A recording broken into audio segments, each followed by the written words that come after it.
Hello and welcome back to step-by-step GuitarTuition.com. This is the second lesson in the Step 1 module for improvers, and in this lesson I'm going to show you how to play an alternative major and natural minor scale pattern. By now you should be confident with all 2-octave scales that we covered so far in the step-by-step syllabus, but if you're not, then I'd recommend that you go back and recap the scales that we looked at in the beginners module before you continue with this lesson. Also, don't forget to refer to your lesson notes where you'll find lots of helpful information.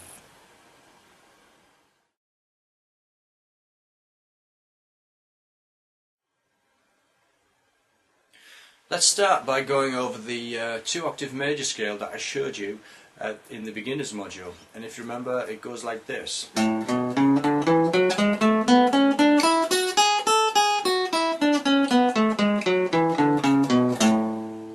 So that's one of the possible ways of playing the major scale on the guitar, but there are also many other ways of playing it, and by learning various different scale patterns, eventually you'll find that you'll have more freedom to play in different areas of the fingerboard, and also a better understanding of the guitar fingerboard.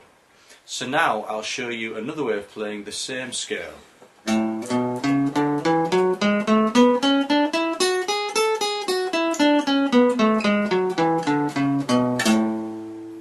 If I play both patterns one after the other, you'll hear how they both sound the same, even though it looks as though I'm playing something different. This is the first pattern.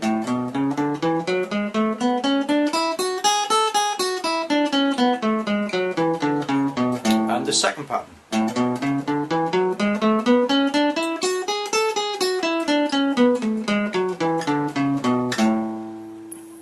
Okay, so I'll show you that second pattern now slowly and in close-up.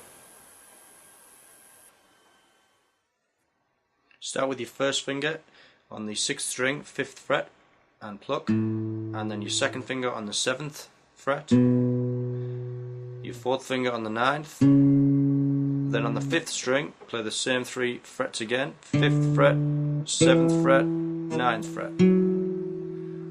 On the D string play fret 6 with your first finger, 7 with your second finger, fret 9 with your 4th finger, and the same again on the G string, the 3rd string, 6th fret, 7th fret and 9th fret. And on the B string or the 2nd string play fret 7 with your first finger, fret 9 with your 3rd finger and fret 10, and then back down.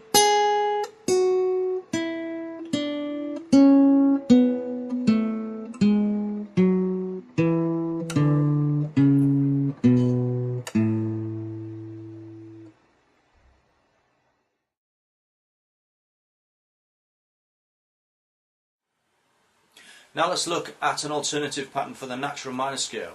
If you remember, the first pattern that we learned in the beginners module goes like this.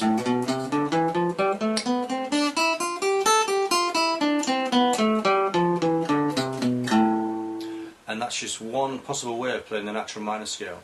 Now I'm going to show you another way of playing the same scale.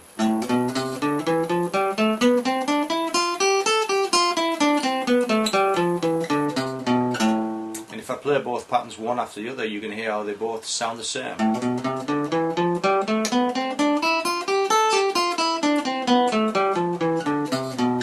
And the new pattern.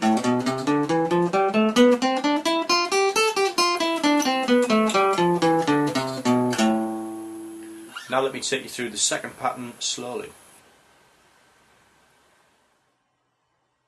Start with your first finger on the 5th fret, and then the 7th fret with your 3rd finger, 8th fret with your 4th finger.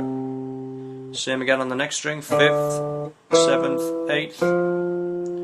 On the next string play fret 5 with your first finger, fret 7 with your second, fret 9 with your 4th finger. And the same again on the next string, 5, 7, 9. And on the second string play fret 6, fret 8 with your second finger, and fret 10 with your 4th finger.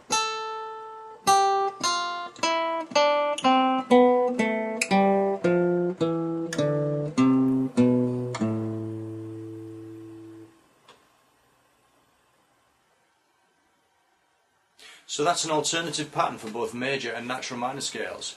and you should add those to your practice routine. And remember to use a metronome to stop you from playing too fast, and also to help with your timing. As well as that, don't forget to practice the scales in different positions all over the fingerboard, and be aware of the key that you're playing in, using the chromatic scale to identify the starting note. So for instance, if you're starting at the 7th fret, you have the B major scale. Or at the 10th fret you would have the D major scale. Or the second pattern. Okay, that's it for this lesson. I look forward to seeing you in lesson 3, where I will be looking at 2 octave major and minor arpeggios. I'll see you then.